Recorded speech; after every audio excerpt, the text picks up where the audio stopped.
In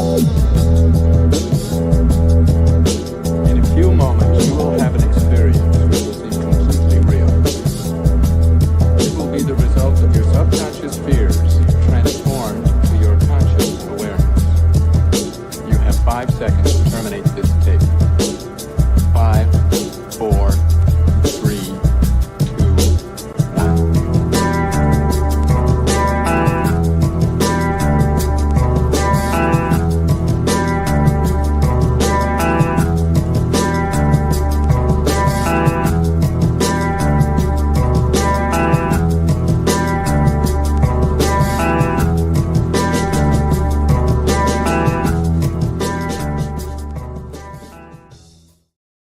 What's going on, everybody? How is it going? Here we go. Another We Are So Back Wednesday. Welcome to another BG-Cast Wednesday live podcast.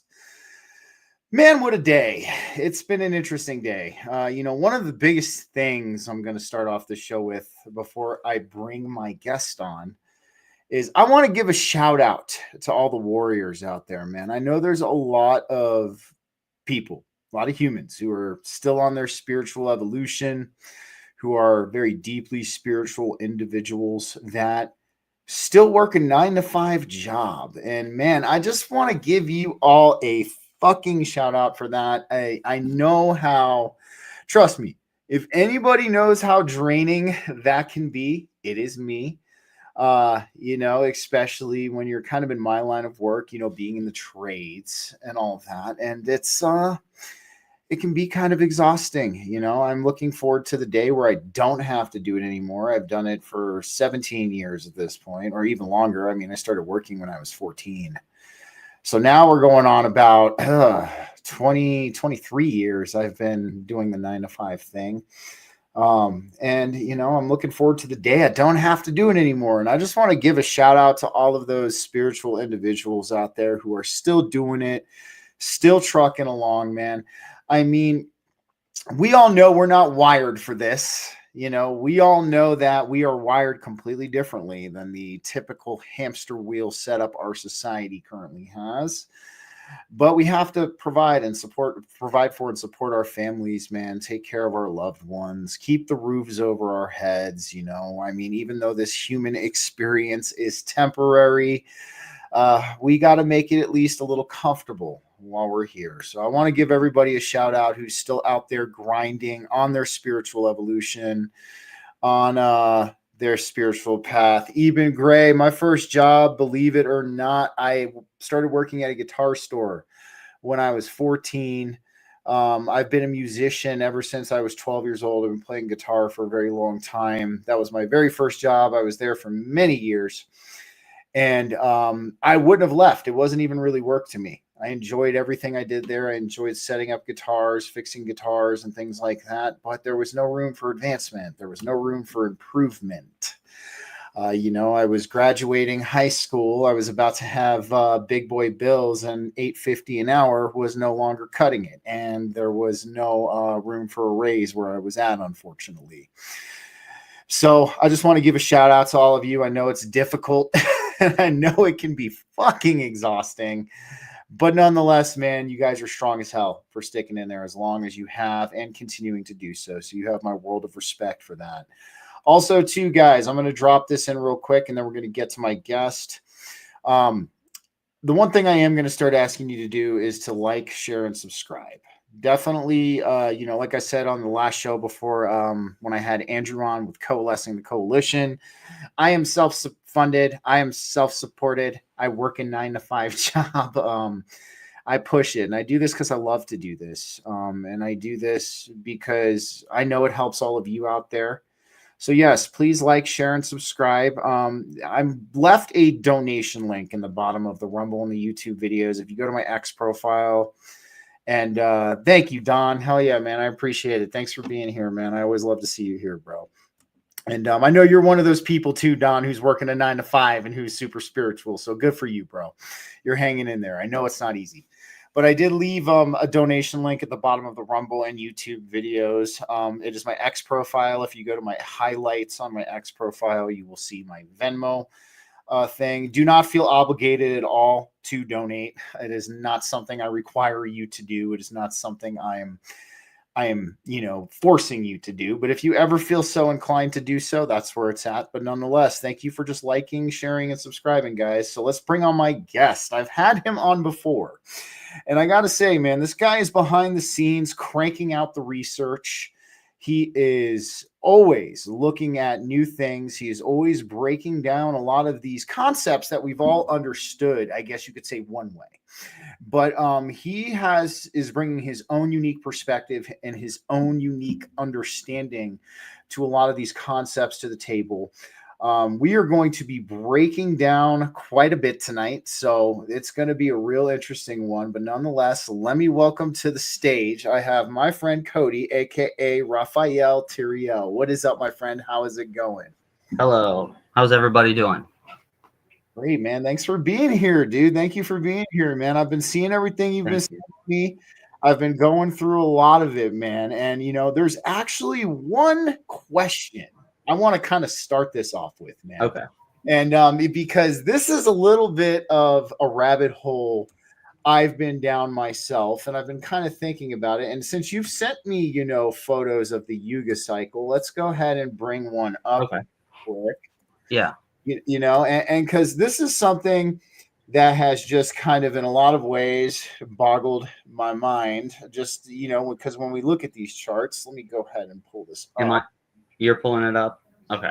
I'm pulling it up. You're all good, my friend. I'm just making it a little bigger so everybody can see. Okay. So let's go ahead and bring it up real fast. So one thing, man, I want to ask you this question. I don't know if this has been kind of in your ballpark, but the one thing I noticed about one of the biggest rabbit holes I've been going on, I don't go down too many anymore, but I think something's really strange is going on with our history and time.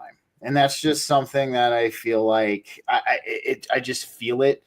I've seen bits and pieces of evidence that kind of showcase something to me. I don't exactly know what it is yet, but the one thing I notice about the yuga cycle, man, is it seems like it's almost a true cycle. It stops and it ends at the same date. When we look at how it begins in the past, we got, 11,500 BC. Yeah. It goes through the Satya, the Treta, the Dwapara, and you got the two sections of Kali, and then it recycles back around. But it always seems to end at this same date. So I'm curious, in your research, if maybe you've come up with some kind of understanding of this, maybe if you've come up with some kind of explanation for this at all, just kind of an offshot. I'm just curious. I want to pick your brain about it. Yes, and hold on, because I'm gonna pull it up on my phone where I have my notes. But yes, I have. Mine's more of an astrological perspective on it. Okay. Oh yeah. Because I just kind of like I saw that and I was like, well, that's kind of the same as mine, just a little bit different. And so the story about me even thinking about any of this, because it's kind of similar to the whole great year kind of thing with astrology, except it's not. Well, yeah. I mean, maybe it goes a little bit more. I would have to calculate everything, but for sure. So when I was like 20, 21, I had this friend named Chris, and we were both deep into astrology, but we realized that the 26,000 year great cycle wasn't correct. It was an estimation, because that's the easiest way for people to remember things is an estimation.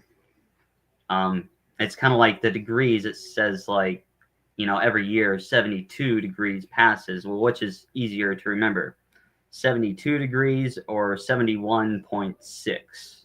And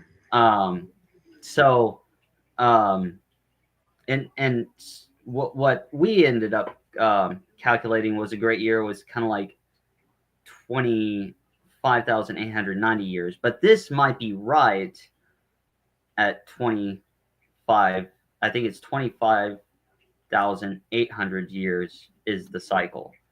So, and we were just kind of doing some math, but a lot of it really does line up, and a lot of it lines up with, I would say, astrological ages as well. Okay. For example, okay, so if anybody wants to get their calculator out just to make sure. I'll pop mine out. Why not? Let's do this. Okay. So I have the great year as 25,890 years. Okay. So we got 25,890 years. All right. Now, if you divide that by 4, you should get 6,472.5 years. Absolutely correct. Okay. Now times it by 2, and you should get 12,945 years. Got it, man. That is exactly what I got right here. Globek Tepe is dated at approximately 10,900 BCE. Mm-hmm. So take 12,945 and minus it from 10,900. So we got, let's see here. So what was that? It was, what was the number again? 12,945. 12,945. Okay. Minus 10,900. You get 2,045 years. Yes, or 2045. Yep, the year 2045. That's what I'm guessing is the date at which this ice age is going to begin. Okay. Does that help that out to where we can maybe pull up the other one with the 4, like the angel, the Leo, the lion, the Taurus? Okay. Yeah.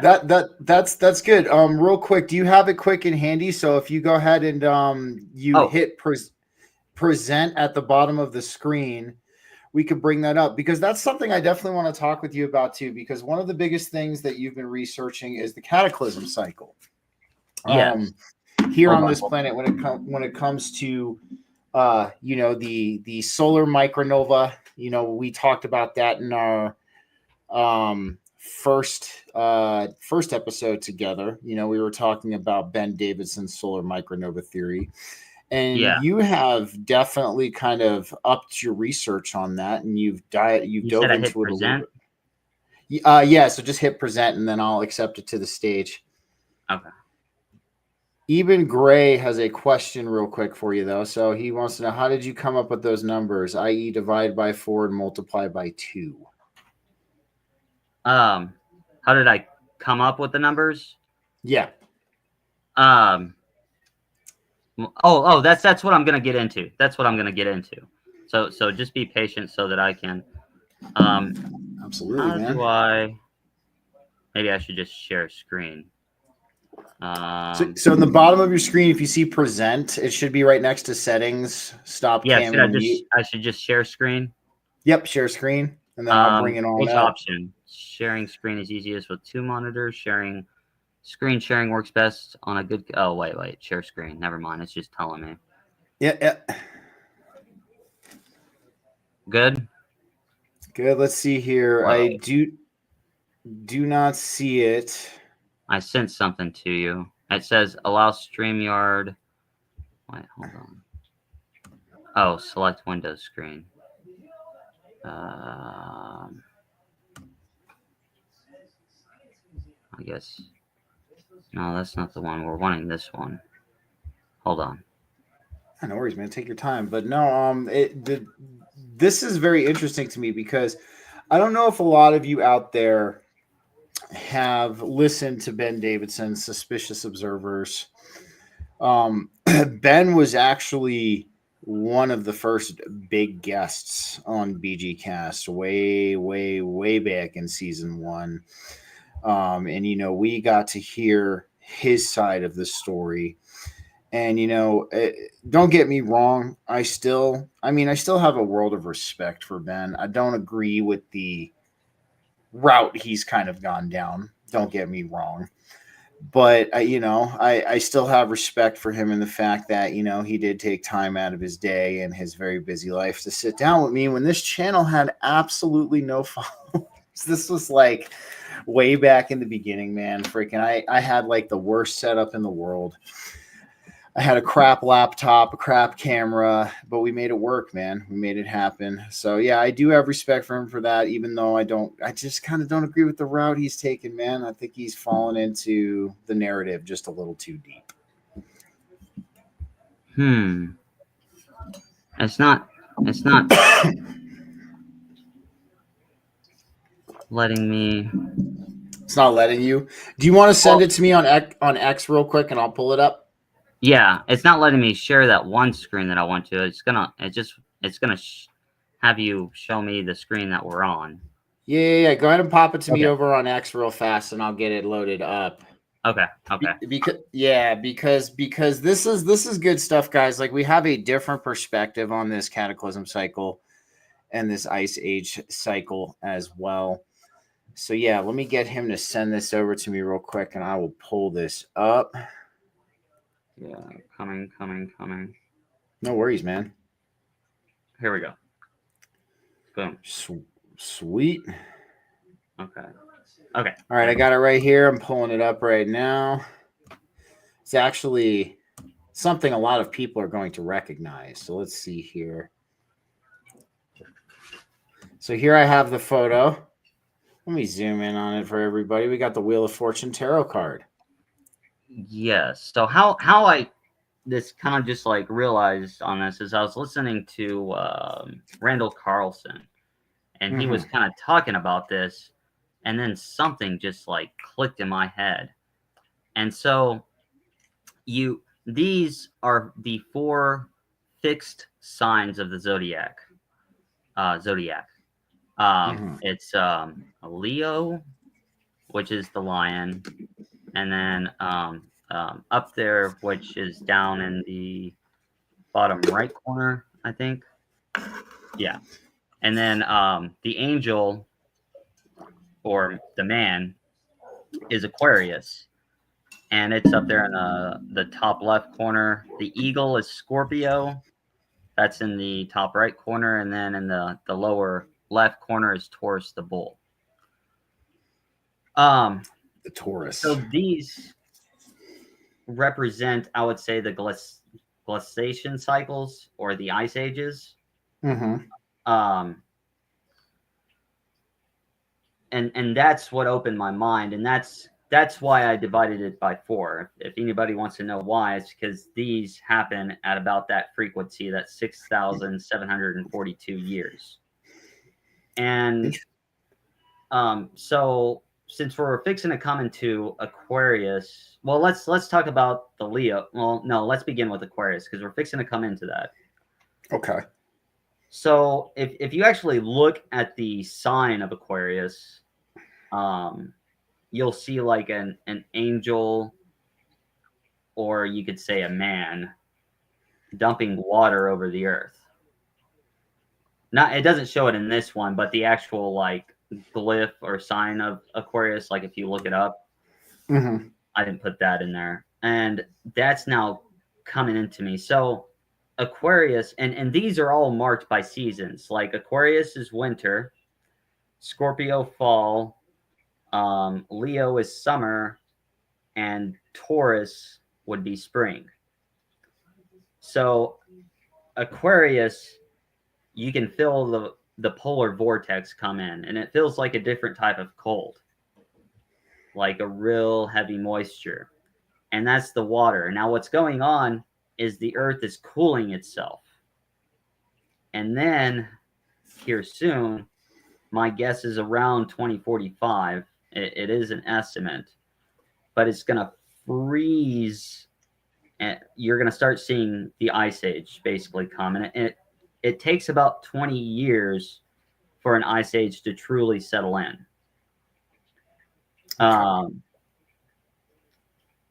And So if you go back through time, you should see around that period. You also got to be cautious with dating because it's not perfect, Mhm. like carbon 14 and all that kind of stuff.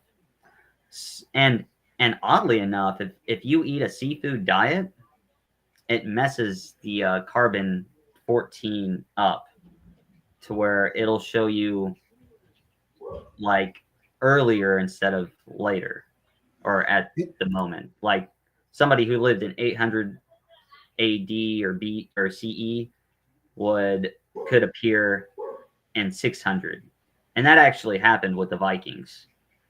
Interesting. That's Interesting. I why, did not know that. yeah, that's why I bring that up. So Aquarius is winter. It's the season of winter, which means winter is coming, the cold is coming, and you're starting to feel that with the polar vortex coming down. And to put it to you this way, in North America, where the glaciers were present, their Mhm. temperatures were about the same as Antarctica. Very interesting. Yeah. So it's going to get cold up north. So, so one question I want to ask you real fast, because when we let's take it, the myth of Atlantis, whether it's myth or reality at this point, I feel it is a reality of some kind. And we look at it is. That's what I believe. Yeah, no, definitely. I think believe it happened. Oh, 100%, dude. So do I. I mean, Yeah. that's something that I have a theory for what's going on with it at this point. We could talk about that towards the end of the show, but I've noticed, man, these ice ages, for some reason have a correlation with human consciousness, because if we look at the Younger Dryas and we look at the end of the last ice age, supposedly when Atlantis was in full bore and full swing, I mean, we were in a different frequency back then. We were in a whole different way of being, I guess you could say, when we're looking at all of that. So I'm wondering if these ice ages potentially have some kind of correlation with human consciousness. We've seen this as above, so below plenty of times. I'd just love to get your opinion on that. I do believe so too. I believe it relates to our magnetic field, and that's why you see the south magnetic pole, not the north magnetic pole, the south magnetic pole, which is north, but it's moving towards Russia, and it's not a geomagnetic excursion until it actually reaches about the 45-degree latitude line. So at the moment, it's just moving. But technically, it's always moving. But I think it relates to our magnetic field and our consciousness on the low level. Interesting. Because that's one of the things that they disrupt. And if you also think about what they're doing to animals and plants with pesticides and stuff like that, they're also weakening their magnetic field. And so I think there's a correlation between that. And I think that's a sign from the Earth itself, because I think the Earth is conscious. That absolutely, I would agree with you on that 100%. Something is going on and it needs to cleanse itself. And the cycles, it's not that bad in that it does rejuvenate the Earth. It actually makes the soil more nutritious once the glaciers retreat, but that's a long time. I feel you, man. I feel we got a comment from a viewer. You might know her too. She's on my page a lot. We got Transcending Ascension. Thanks for being here, my friend. We control the weather as a collective to a large degree, and I would say that's a very would say, that is definitely a possibility in my eyes as well, because when we talk about consciousness and we talk about, how you were saying too, how the magnetic field interacts with our consciousness. And we have these ice ages that kind of come in, and for whatever's going on, whether it be this geomagnetic excursion, and or we have this fluctuation of the Earth's magnetic field. I think potentially we could be looking at a trifecta, when we're coming on this. I think we have a lot of different things at play, but I mean, what do you think about that, Cody? Do you think that it's possible that we potentially, our consciousness could have an effect on the weather as well? Oh, definitely. I think this whole world, like this whole reality, is consciousness, and in a way we're enslaved by it, by other forces that we'll talk about a little bit later. But there is a way how we can actually be the creators of this reality. We just have to realize it, and we got to up our vibration. And a good way to do that is frequency, because the human body is just like it's a frequency, kind of like it loves frequency, and most of your frequency is dealt with your emotions, and that's why it's very important to always try to have positive emotions. I would completely agree with you on that, man. That's one of those things, like I think it's one of the simplest recipes to not always having to always being healthy, number one, because we look at a lot of the old Vedic science, and we look at a lot of these, even going to Chinese medicine, man, we see that a positive mindset is absolute key for, long-term health, long-term longevity, and just a long-term peace of mind, here on this planet. Our emotions are very powerful things. And I agree with, Transcending Ascension, Diana. I agree with her in the fact that I think we do have a hand in this, and I think also too, our emotions have a hand in quite a lot of things as well, man. And, one of the things I, want to talk with you about too. I mean, we're looking at what's going on right now. Let me pop this down real quick. No. Leave that back up. Leave that back up. Okay. Yeah. I'll share that real quick. Yeah. No worries, man. Freaking. So there's something I wanted to finish once you're done, but yeah. Yeah. No, for sure, man. So let's pull this back up real quick. But, I do think something very interesting is going on. Let's have you finish this first, and then we'll dive into that next one. Yeah. Okay. So Aquarius is winter. That's when the ice age begins. Then you got Scorpio. So you're going into fall. So you're talking about about 3,000 years passing. No. The 6,000 years passing. You got to wait till about the 6,472 years pass, and then you've hit Scorpio. Scorpio is the fall, so you're going to see a little melting of the ice. And then when you hit Leo, the time of Atlantis, that's summer. So you're going to get the melting of the ice in a pretty big way. And then very interesting. Taurus, the bull, which is when around the time that the Sumerian civilization started, you'll get one more kind of these will probably be more localized than worldwide, but you'll get one more kind of melting of the ice, and then you get the temperatures that we are experiencing kind of like today. And that's the cycle. But I kind of also think that those in power kind of know this cycle and they use it to their advantage. But I also do think cycles can be broken. I agree with you on that, man. I really like that. Cycles can be broken. So, excuse me, we have a question from another viewer. We got Don Rogers at March 4th Productions. Does he think that this will coincide with the magnetic pole movement? Yes. This whole situation that's going on right now. Yes. let's dive into, before we hop into what I was going to talk about, because you've done a extensive amount of research on this topic.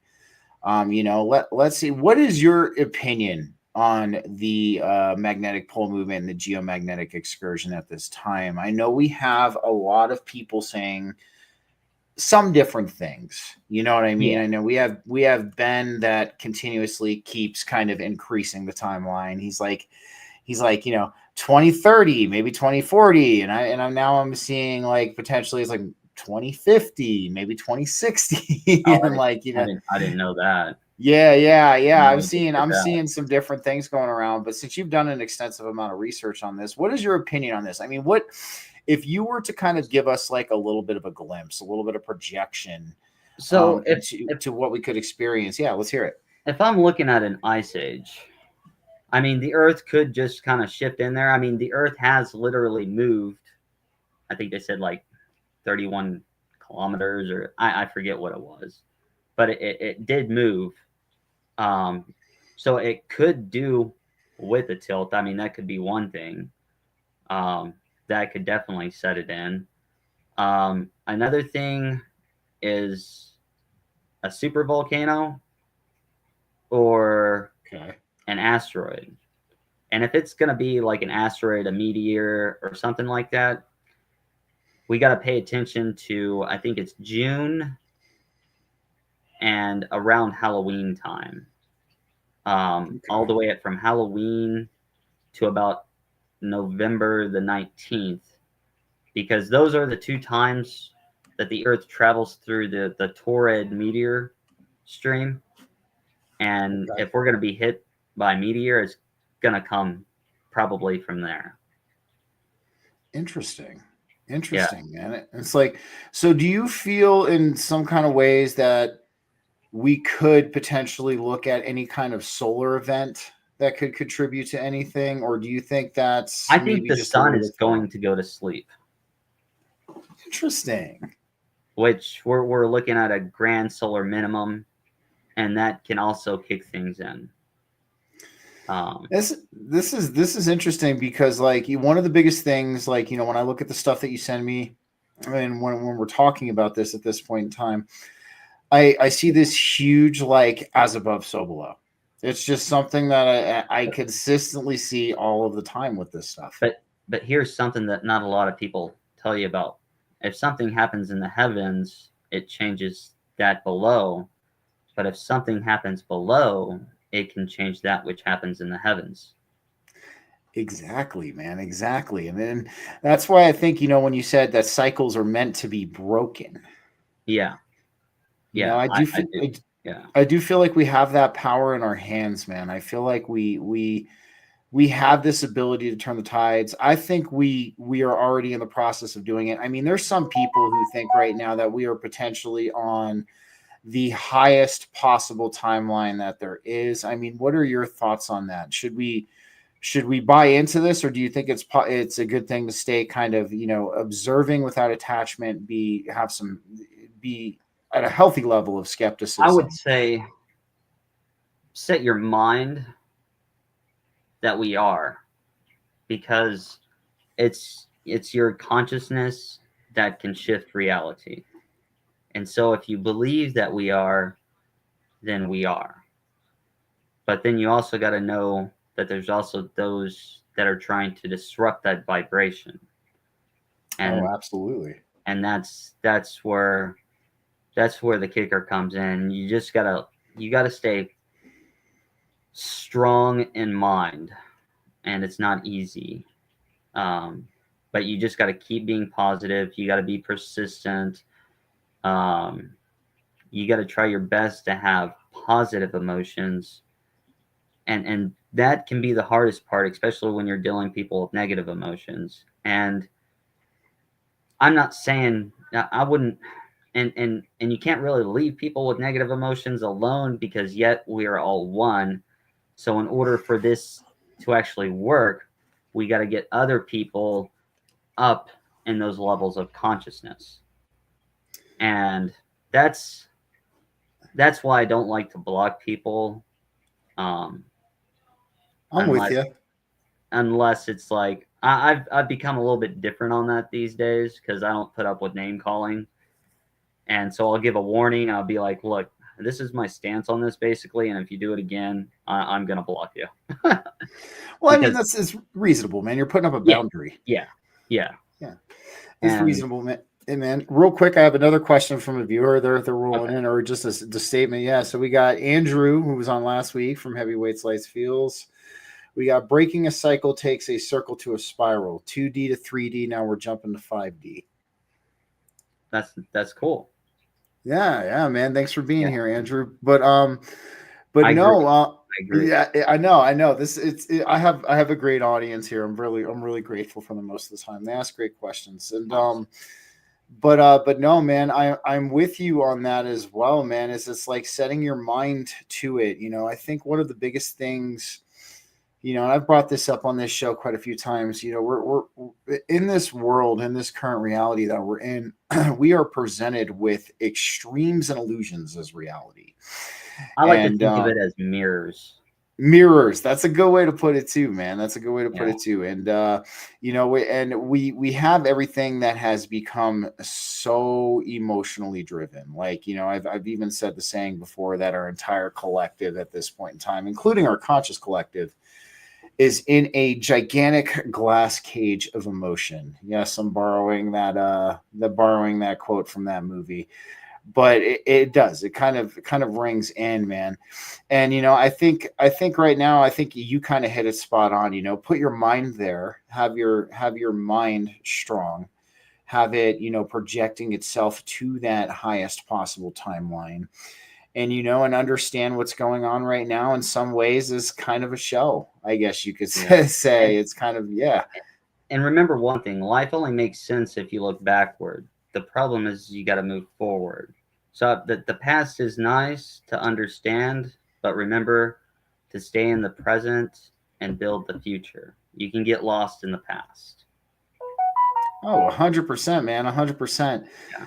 And that's why, like, if you don't mind, let's pop this down. Let's freaking Yeah. let's hop into the next I one. think I did So a good job on that, and yeah, you yeah. did, man. You did fantastic. No, it's very, very interesting perspective, man. I always like a lot of the stuff that you bring to the table. So, we kind of talked about emotions and our energy and our consciousness. Let's dive into this a little bit right now.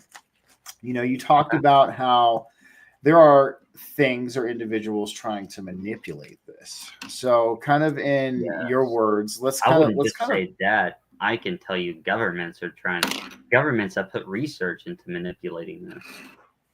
Oh, absolutely, dude. It was There's part of been my a lot. degree.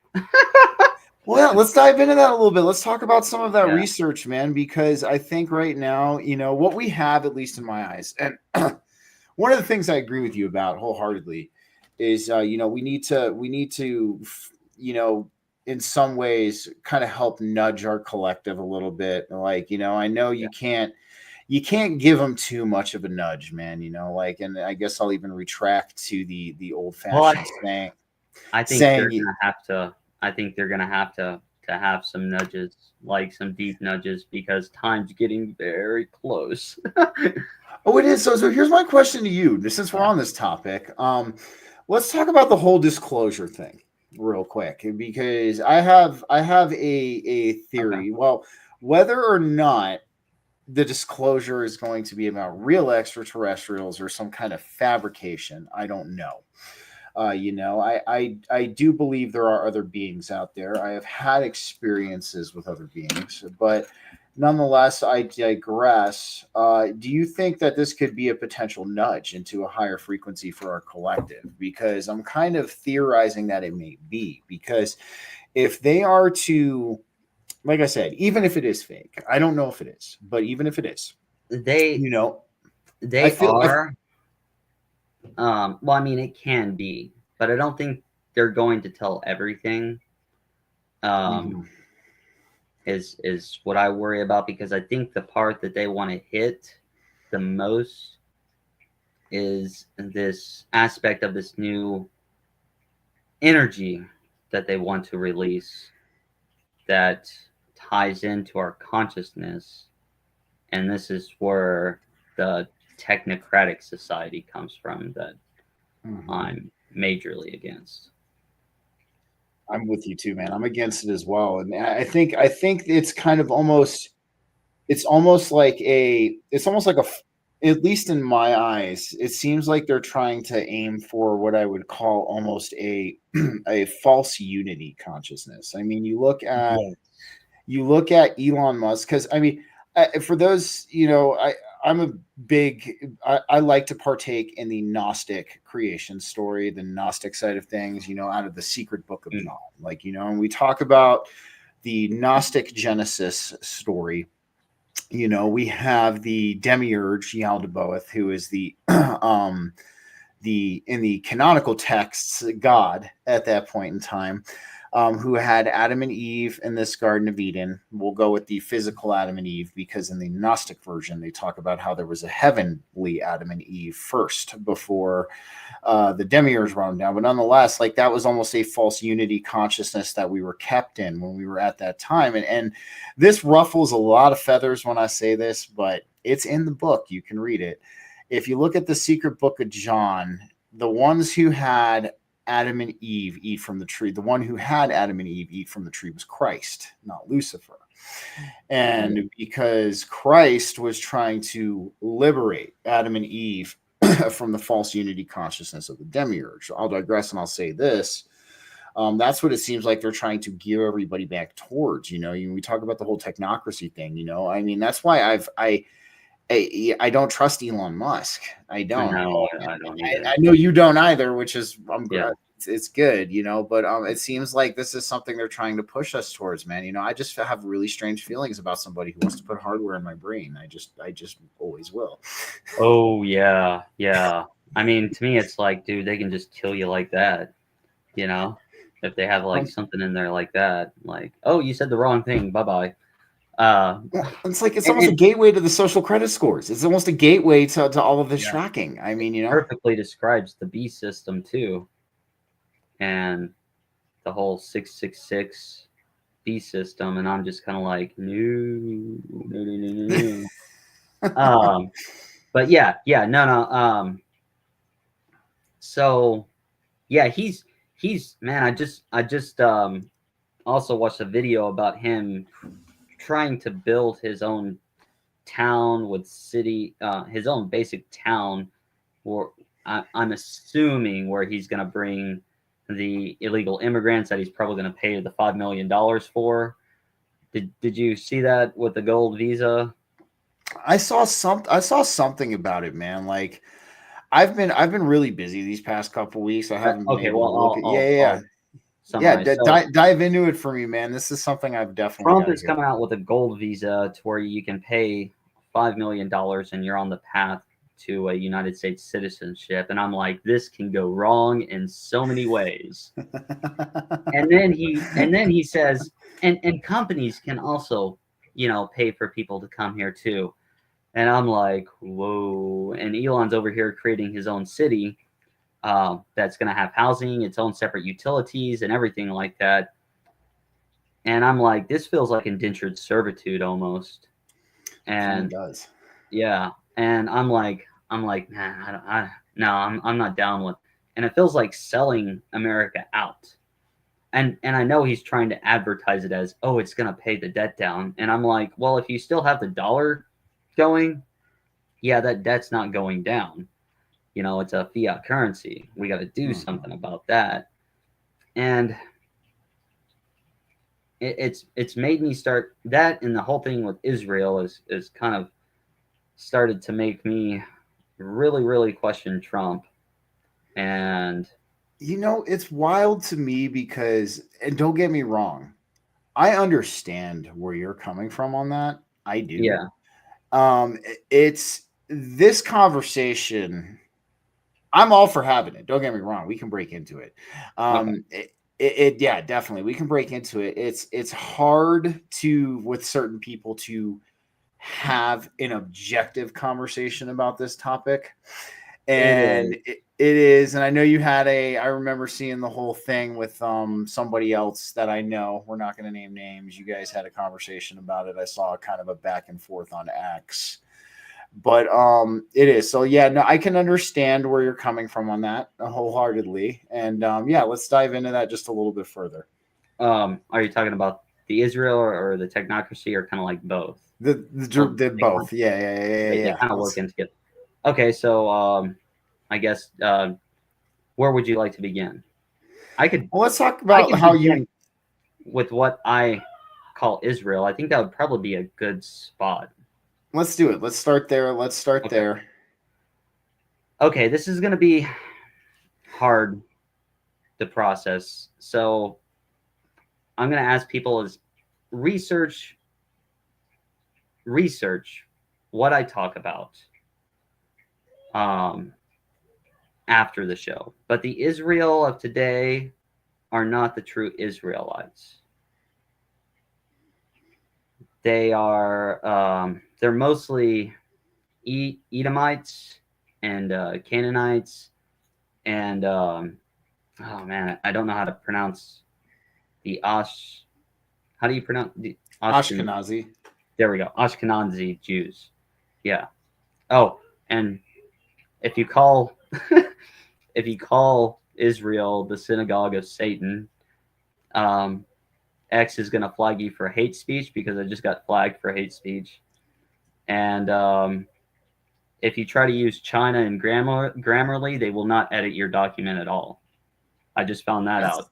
That's really weird. That's really weird. Yeah, that came because I'm working on a novel where I talk about China, and I'm like, what do you mean you can't read my document? So okay, so to make this make sense, okay, if you go back to the Romans said that the Israelites came from Crete, and there was probably a little bit of a stay in Egypt too with some of them. I think the tribe was split up between Crete and Egypt, but they weren't actually necessarily slaves in Egypt. When I went back, and I had to really dig for this information, and I do have it bookmarked, but they were actually let go, and I wouldn't necessarily say they were slaves, but somebody told one of the pharaohs that, look, you need to, they asked to be, to leave the land. And according to the story, like one of their religious leaders said that if we keep them here, horrible things are going to happen to Egypt. So they went ahead and let those Israelites leave. Now this goes to, and now we're going into the story of Troy. Okay. So Exodus and Troy, the Trojan War, happened at the same time. These are just talking about two different battlefronts, one from sea, one from land. And the Danites, or the tribe of Dan, was basically known in the Mediterranean as basically the Vikings of their days. And they also had spots in Greece where they were at too, but they were with the people that sailed to fight Troy. Now, after the Trojan War, of course, Israel took over. The Trojans became the Romans. And we know this from the Aeneid of Virgil. I actually read that whole book. It's like a poem book about like that freaking big. Beautiful poetry though. Remember that. But so that they became that. Now let's focus on the tribe of Dan. The tribe of Dan, after Israel was destroyed, ended up going back to Greece, and they became the Spartans. And then interesting. From the Spartans, they became the Norse people. Most interestingly, Denmark, or if you look up the original name, Denmark. Very interesting, man. Because here's the thing, like I kind of like how we brought up at the beginning of the show. Yeah. I've been questioning our history a lot, and I've been questioning it a lot lately. I mean, one of the biggest things that I saw that I thought was really weird is this hard evidence. So like, Oh, and oh, what you're saying, I'm picking up, but what we're gonna say, go ahead. and there is archaeological evidence that backs all this up. And that's what I'm talking about. Like, like, Yeah. so one of the weirdest things I saw was, so let's talk about the British invasion of India. Let's talk about when the British went over to India. They saw the Okay. yogis. They saw the yogis over there levitating. It freaked them the fuck out, and that's why yoga became demonized. That's where that whole story actually comes from. Because the British went over there. And of course, Britain at that time was a Christian country. Yeah. It was really knee deep in its Christian era at that point in time. So when the British first got over to India and they saw all of these yogis, like these practicing true yoga, the ancient form of yoga, and they had all of these supernatural abilities. They had these very strange abilities, and it freaked the British out. It freaked them out like big time. They were like, "What the fuck is going on here?" And so that's where I think that's where a lot of people feel like the demonization of yoga actually first kind of started to come into fruition was during this time period. But I'll digress and say this. So the weirdest thing I saw was when you looked at the tombstones of the British soldiers that ended up dying in India, or they ended up whatever happened, their tombstone dates are like 1,000 years off. And this is something that's been kind of like circulating the web a little bit. There's legitimate images, legitimate photos. But we're looking at the year because they had the tombstone was supposed to say, according if we're going with like the consensual form of history, it was supposed to say 1786, but it says the year 786. And it's just very odd and interesting. And there's a couple of other really interesting, loopholes we look at too. We look at a lot of these out of place artifacts, right? We look at a lot of these. I mean, for Christ's sake, what did they find down in South Africa? Here, let me see if I can pull it up real quick. But the South African ancient nuclear reactor they found. So it was basically these depleted ancient nuclear reactor. Let me see if I can bring up this photo real quick. But they found this ancient nuclear reactor. Yeah, 2 billion year old nuclear reactor.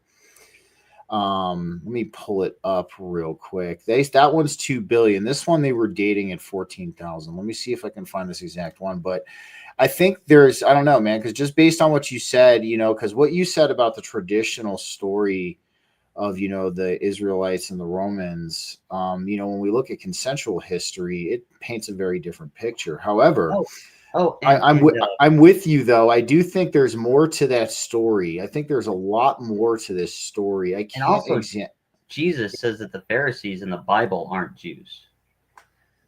Oh, well, it's and that's one of the things too. So the theory behind this guy that was showing all of these photos, they were stating that the Catholic Church added 1,000 years to our timeline. Like they added 1,000 years potentially to our timeline. That made it so it would seem that people like Christ, people like Osiris, a lot of these individuals who were obviously had ascended their consciousness, had ascended to a higher state of humanity, a new way of being, would see it would seem very distant. Diana, this I don't know. I'm being 100% honest with you. I don't know. But one of the biggest things that I look at, and some people fault me for this, but I don't know why, because go ahead. What were we going to say, Cody? One of the things I haven't looked deeply into this, but I have heard of it. I think it's one of those things that we may not get the answers to until we get the satanic forces out of the way and we can really, truly deep dive into the past. And that in itself might even be hard because of how they've messed with it. I'm with you, man. I'm with you. But like But I if was there's a way saying, we could time travel, maybe if we dude, up our conscious levels, we might be able to do something like that. I think, man, I think it's possible. I think right now, speaking of Diana, what you're saying, I think right now it's potential. There's one of two things happening with that. It's either there's some kind of energetic block going on, kind of like as you were saying, with the satanic forces, things like that. Or it could be potentially, because one of the biggest things is even though we are in control of our own subjective destiny, we are in control of our subjective reality, the manifestation, the creation of that. We also are kind of subjected to the collective consciousness as well, as being that we are part of this. So it's also possible, not discounting what you're saying. I do think that's definitely a possibility. I think it's also possible that there's this block in the human collective consciousness as well, because when we look at this, we look at how conspiracies have just become okay to talk about, right? Like we see a lot of the surface level conspiracy theories kind of being brought to the surface in the mainstream. The mainstream's controlling it. So what we do see with that, like, whether or not it's so the mainstream can control the narrative or not, I look at this in kind of like almost an objective term. I mean, that's elevated our consciousness because now people are going, hey, like, things aren't what they have always appeared to be. There's something else going on. Despite the fact if they're tied into the narrative still or not, that's a whole different thing. But then that's the potential. We're looking at, we have our subjective realities that we can enter these different frequencies in these timelines. I feel like though could potentially at this point in time still have that connection, that tie into the collective consciousness of humanity as well. So that's something that we are a part of, like, because if we're looking at it all as one, everything comes from one. We're still a part of that. It's interesting to me, but what Diana was saying, so Jesus was less time ago.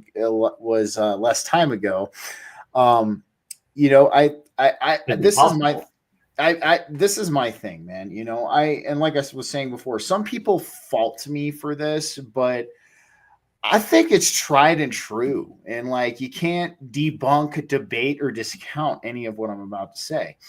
It's very hard. So if you look at human psychology, human nature, and the psychology of governments, And what was the last thing you said? the psychology of governments, right? And you read the psychology of control structures.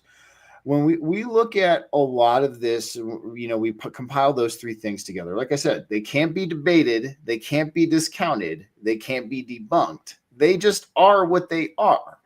Like, you know what I mean? It's not a matter of is it this or is it that? It is what it is. I mean, if we're going by the consensual narrative of history, right? Like, we haven't really changed much, since we started walking upright, like, or we've always had these same psychological issues. We've always had these same psychological conditions, these schemas, these quirks about us. And then, you look at the psychology of governments too. And you look at how they operate and how they don't disclose disclose information to the public unless it's going to directly benefit them. And, especially if, it's something like disclosure. It's something like the Kennedy papers. It's something like, the Epstein list, all of these things that are kind of up in the air right now. But it would not shock me, Diana, if that was potentially a case that Jesus could have been less time that we think, because of that psychological aspect. They want us, to feel removed from this stuff. They want us to, because really when we look at all the spiritual books, man, it's just stories about us. like, so I don't know. I don't know. What do you think? What do you think, Cody? Do you think it is possible Jesus could be closer to us, or these figures could have been closer to us, or is it? I think it's possible. Like I said, I haven't really looked into it that much. I've had a few other things that are just kind of like I guess would be more important, but it is something that I do eventually plan on getting to. But I do agree that it could be a possibility. Nothing surprises me, especially some of the things that I've experienced in my life. But what did I remember you? So in our first show, let's bring this up real quick before we hop into some of the other stuff, because I remember in your first show, like, if I'm correct, I remember you talking about these different stages of consciousness. Yes, like our collective is in right now, and they're preparing at this moment in time because they know our collective is starting to enter this particular stage of consciousness. Do you mind breaking that down for everybody? Because I thought that was like a really interesting concept. So right now, so there's 5 stages of consciousness. There's egotistical, which is about 5% of the population. There's the reactive mind, which is about 75% of the population. And so we got about 80% of the population in the lower consciousness levels. Now, the higher consciousness levels begins with the creative mind. And there's about 15% of people in there. And then the next stage is integral, which is about 5%. And then very, very, very few individuals, like 0.01% probably of the population, are what they call unitive. And if you want to read the book where I found that information from, you can get it on Amazon for about $20. It's called Mastering Leadership by Anderson and Adams. It was a college book that I had to read for my leadership class. It's actually the book that made me decide to do my doctorate in a Doctor of Management and Organizational Leadership, because it was so positive, because that unitive leadership was the spiritual oneness. I thought it was interesting that science showed that the highest form of leadership was a spiritual oneness. And I was just kind of like, I got to get me some of that. And I'm with you, bro. Yeah, we're all getting some of that. Trust me. So one of the ways, ways on how you can up your vibration level, unlock DNA, heal yourself, stuff like that. Go to things like Meditative Mind on YouTube. Go to sleep with certain frequencies on and see how you feel when you wake up in the morning. There was one called brain massage, and I swear it felt like my brain was massaged. And but the other way is that creative and reactive mind. Because there's so many people stuck in the reactive mind. In other words, when something happens, you're reacting to it. You're not thinking about it. And this is where they trap you. And it follows something called the James Lange theory,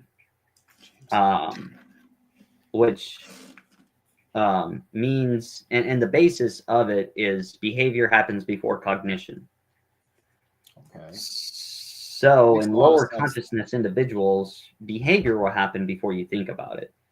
And so you're following your behavioral patterns instead of taking a step back and giving yourself a moment of time to think about it. Before you react, before you speak.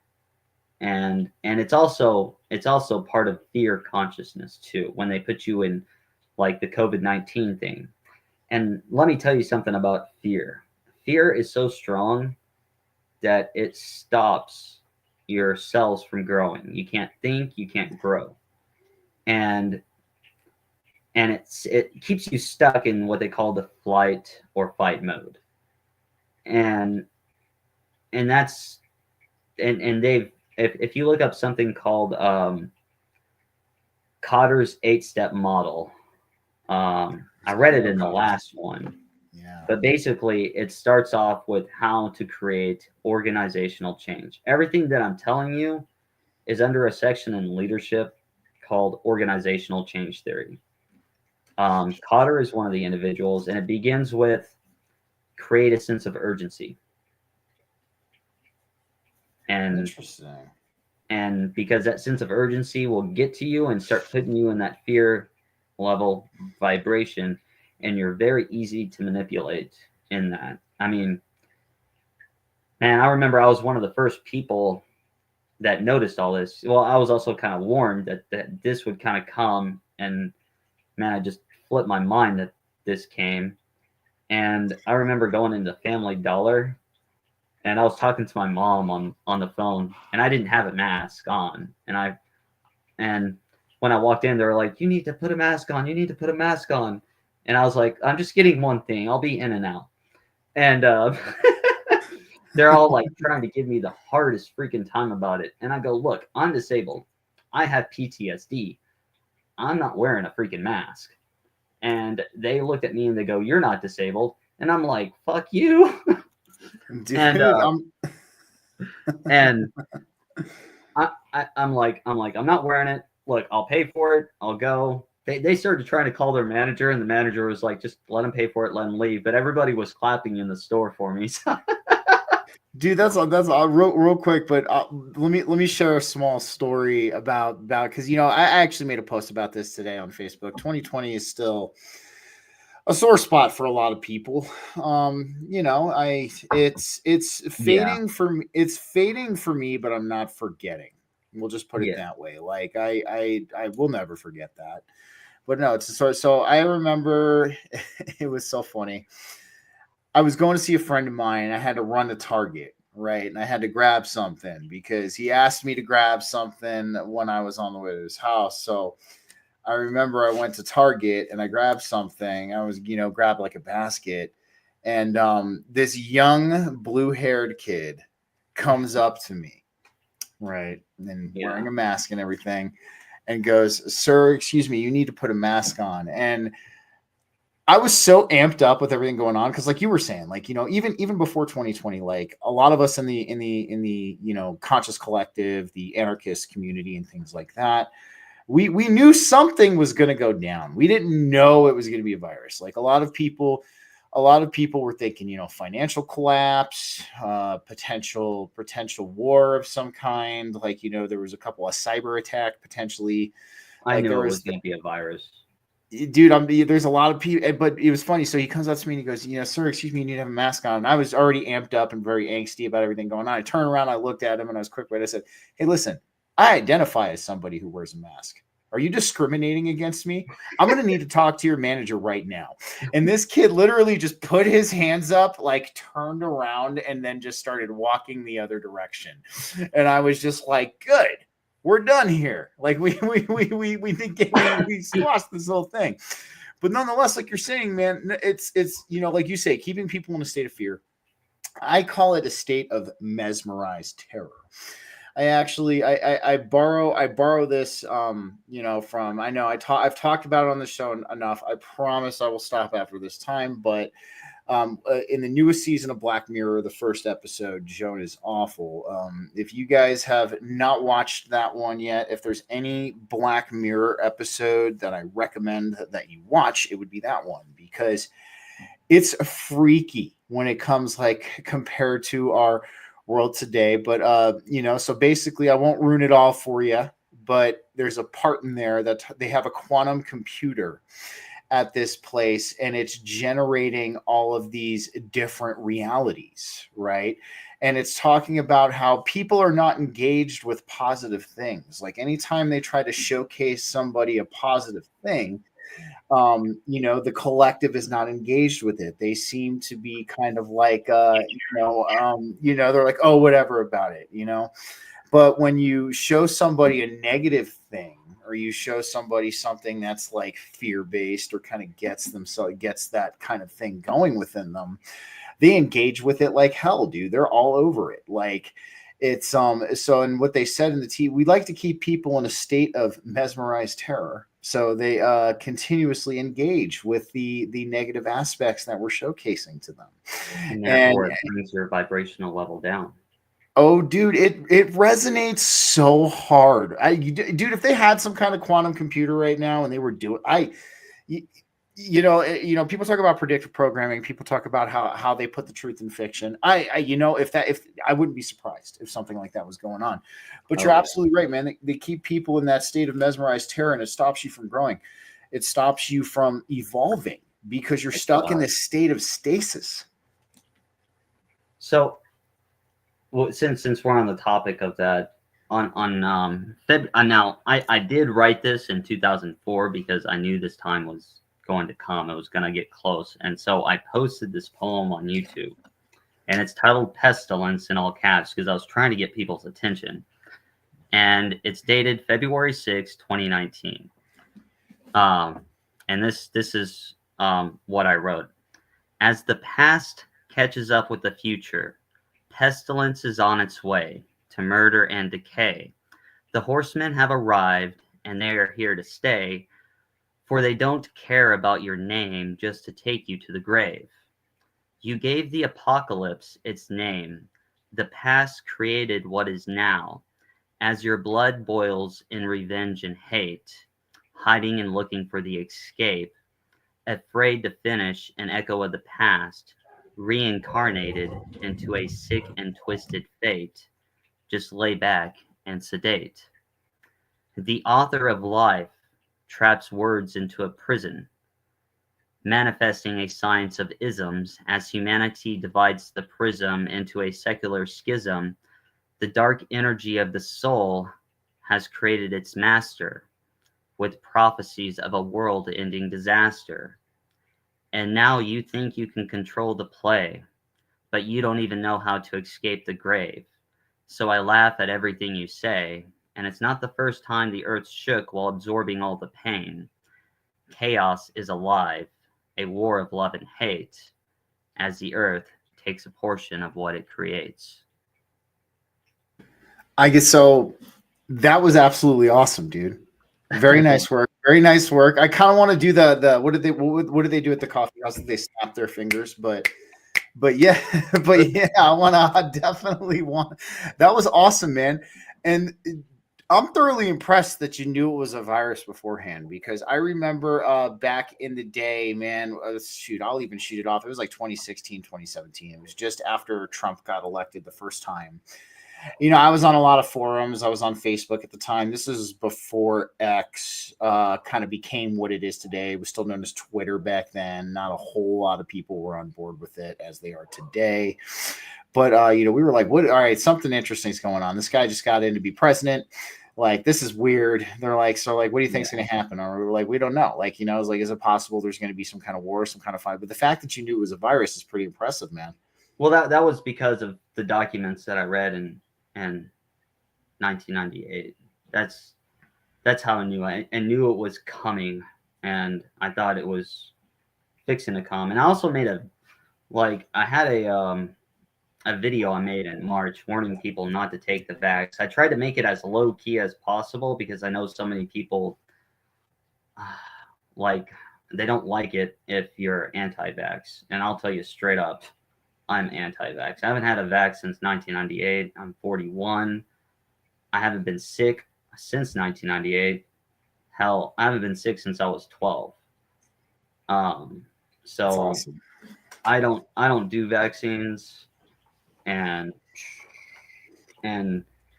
but that's my whole thing is I tried to warn people. I actually had a college class in the early 2000s that taught us about all the bad stuff in vaccines, like the mercury and everything like that. They don't do that anymore, I can tell you that much. And the weird thing was that was in a government class. It's wild, man, because you look at the transition of the world, and we're gonna and that's another thing there that I definitely want to talk to you about that, because I know you have some interesting insights onto what we could potentially be looking at. But oh man, it's like now I remember back in the day where like you could turn a flu shot down, right? Because I didn't have a say in it. I ended up getting the original 7 or whatever it was back in 88 when I was born.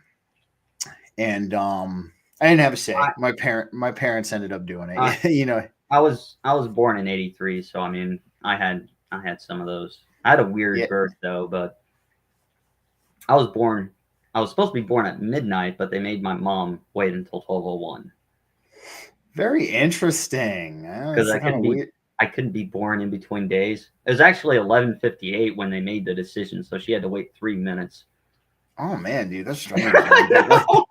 There's always some weird stuff with that, man. I have, weird things with my birth too, but no, like I was saying, I had the original 7, but I never took a flu shot. I never took anything extracurricular, anything, man. Even as a kid, like, it's weird how we have, I feel like I've said before, a lot of us are born this way, and we have this like innate compass when it comes to certain things, like even at young ages. Like I remember when I was like 10 years old, I was in Greek Orthodox church. I talk about how my dad's side of the family was Greek Orthodox. My mom's side of the family was Roman Catholic. And I was in Greek Orthodox church, and the priest, man, was like sitting there trying to auction off church items for like money and like personal money. And like, oh yeah, I'm dead serious. I'm completely dead serious. And even at like 10 years old, I'm like looking at this and I'm like, he can't be serious right now. Is he really doing this like right now in front of a church full of people? He's like, you want to buy the urn over there? The urn's $50 if you want the urn. I'm like looking at this guy and I'm just like, oh my goodness. But like, I had that innate compass within me at that time, even at 10 years old. To be like, what in the hell is going on here? This should not be happening in a church. But, same thing with like the flu shots and a lot of the other extracurricular vaccines. I remember, when I went to the doctor, I think I got a physical in like 2016, 2017. And they asked me if I wanted a flu shot. I said, nope, I'm good. I like my immune system to handle itself. And back in even just 2017, people were like, okay, no problem. Cool. Awesome. So, and then I had to go get a physical, I forgot exactly what for. It was like 4 years ago at this point, but I had to go get a physical back in 2021. And I went to the doctor's office and they're like, do you want a flu shot? And same response. I was like, no. I was like, I like my immune system to get its work out and take care of itself. But this time they all looked at me like I was a biblically accurate angel. Like I had freaking like thousands of eyes coming off of me. Excuse me when I said that. So it's very interesting when you see that, that transition of how everything went. But nonetheless, man, let's dive into this. This was something I put in the title, and I kind of want you to dive into a little bit. Let's talk about the etymology of soul, right? Okay. And I have it in the title, how soul is soul.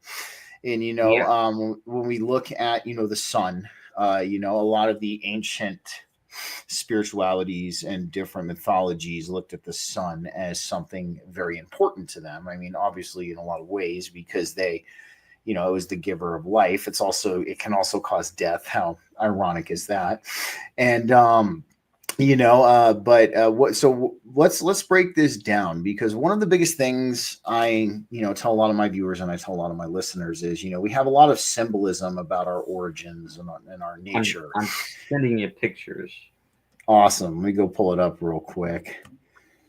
But yeah, it's we have a lot of hidden symbolism, and we have a lot of truth to our nature here that's kind of hidden in plain sight. Oh, this is awesome, dude. Let's bring this up. Okay. So, and you even have it even has the cross on here. So let's go ahead and bring this up real quick.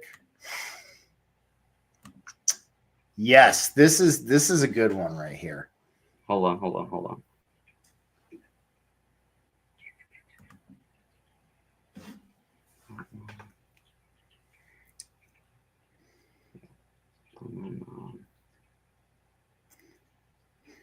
I think it's even crazy. One more. Crazy. Awesome, dude. Yeah, because I think it's crazy because no, you're all good, man. It freaking showcases the. We even have somewhat of a crucifix here, which is very interesting. Yes, and then There's another one that shows the same thing. Okay, so just to get people to understand things a little bit, let's go ahead and go ahead and show the soul equals soul one too. Okay, hold up. So we got that one there. You guys see soul in the four bodies. Here we go. Let's pull this guy up real quick. Let's reshare.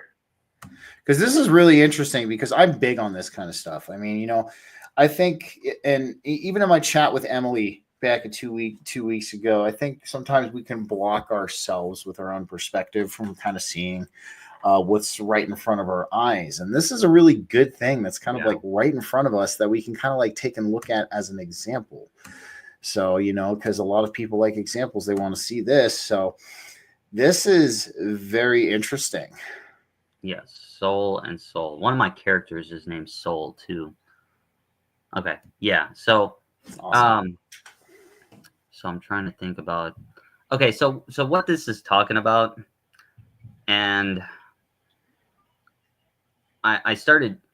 It's something that I've known and I was researching, but I didn't really put this together until I was listening to a guy who created this book called the Book of Wisdom or Divine Wisdom. I forget what it is. I have it bookmarked, but I was listening to this guy and he was talking about some of these things. And I was like, you know what? This makes sense. And so, okay, so everything's connected and the sun plays a major part of the earth and it plays a major part on us. And so the sun is basically broken into 4 parts, which are the seasons, spring, winter, and fall. And they also have their own kind of like, show the one where it has the parts of the soul. Let's go ahead here. Hold on one second. And yep, there we go, right there. And I'm very, very familiar with this because this is really cool, dude. I'm going to tell you this. This is something. I like this. Yeah, and see what got me into this was part of my dissertation. A lot of my research focused on restorative justice. Now, please, when I say that, I don't mean it in the way that the Democrats cannot believe in it. I put together my whole thing, but my whole thing stems from Plato. And if nobody knows the story of Plato, basically Socrates died. He was made to drink a poison because he was basically framed. And it disturbed Plato because he wrote a lot about it. And he asked people basically, what is justice? And this is in the Republic. And when he made his conclusion, he said that justice must heal the soul. And Plato had 3 parts of the soul, but these all fit into the 3 parts that he was talking about. So whether you think of it as 3 parts or 4 parts or however you want to think about it, that's up to you. But so justice must heal the soul. And I think that's where we go wrong a lot in everything, because somebody on X was asking, does a law have emotion to it? And I told him it has to, because it's a part of the soul. And if you're actually going to heal somebody, you also got to heal the emotional part of the soul. And the emotional part of the soul is your vibrational frequency.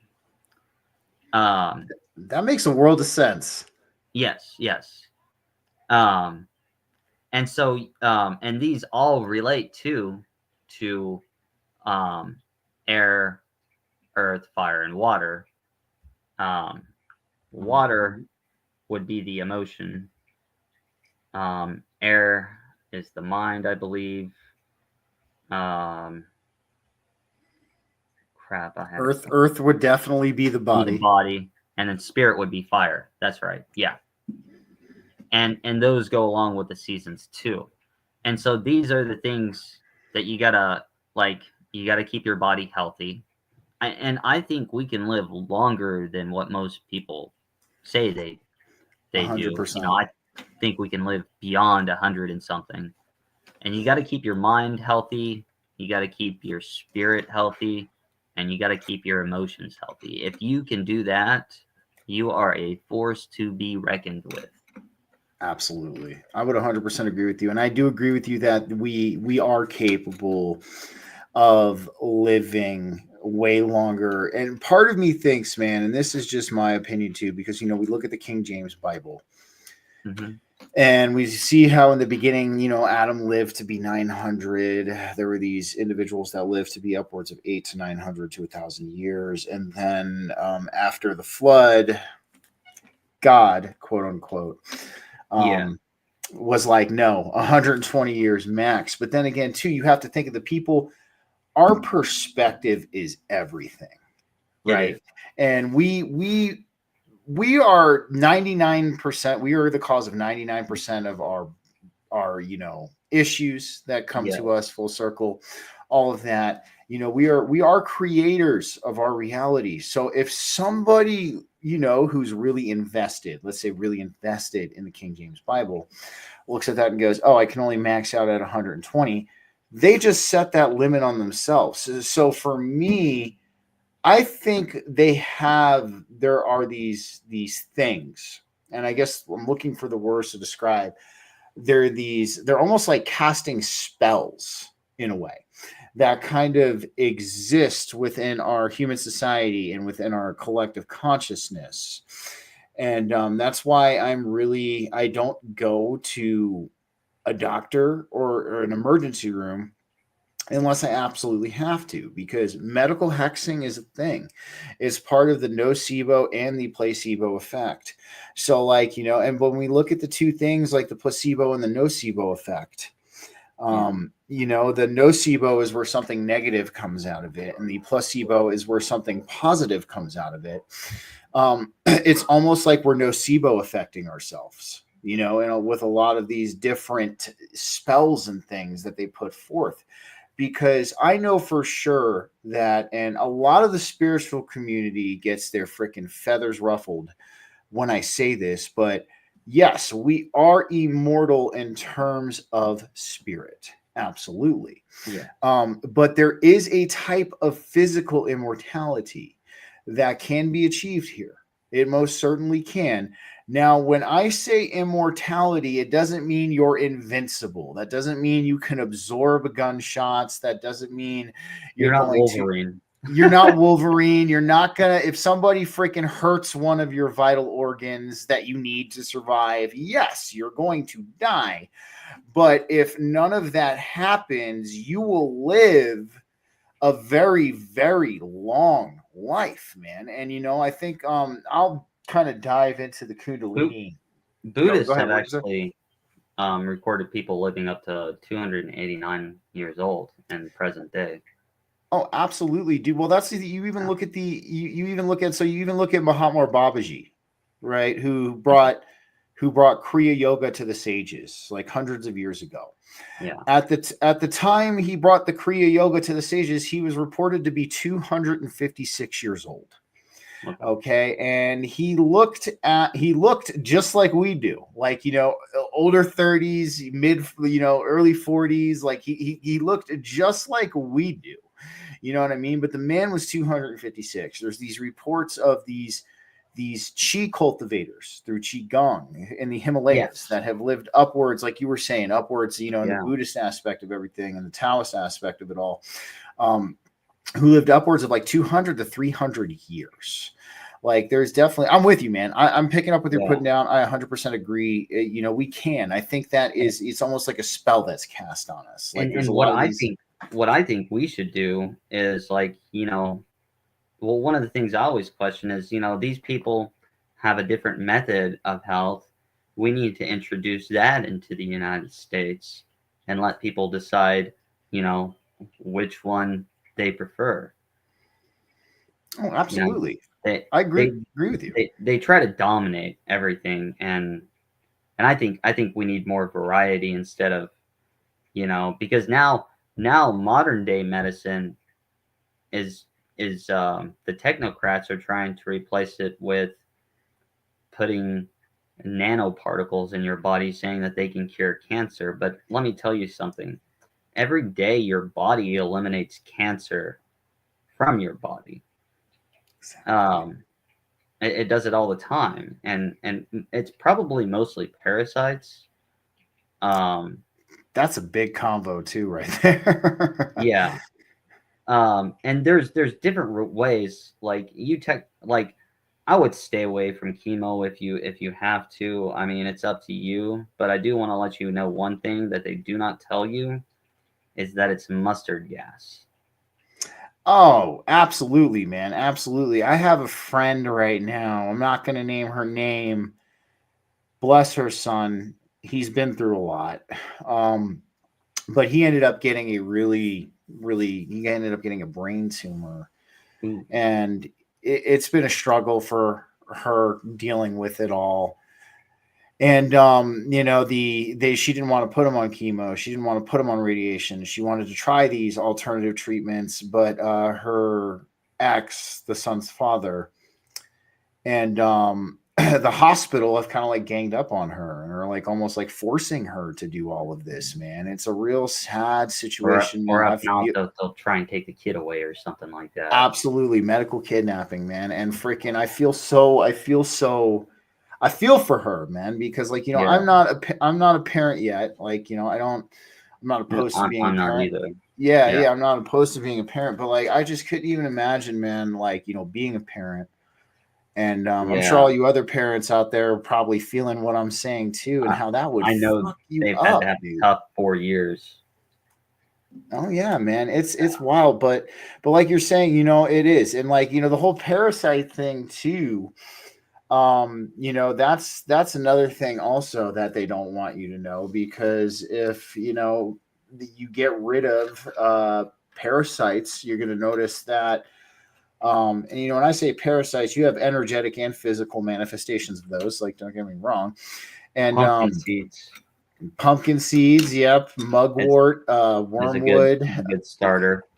Oh yeah, man. Oh yeah, pumpkin seeds, all kinds of stuff like that. But I'll digress.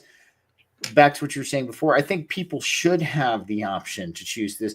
And that's why, I joke that I am a Kriya Yoga spokesperson at this point. I don't really care because, it works. And I think that's why it's so demonized and why people have made it seem.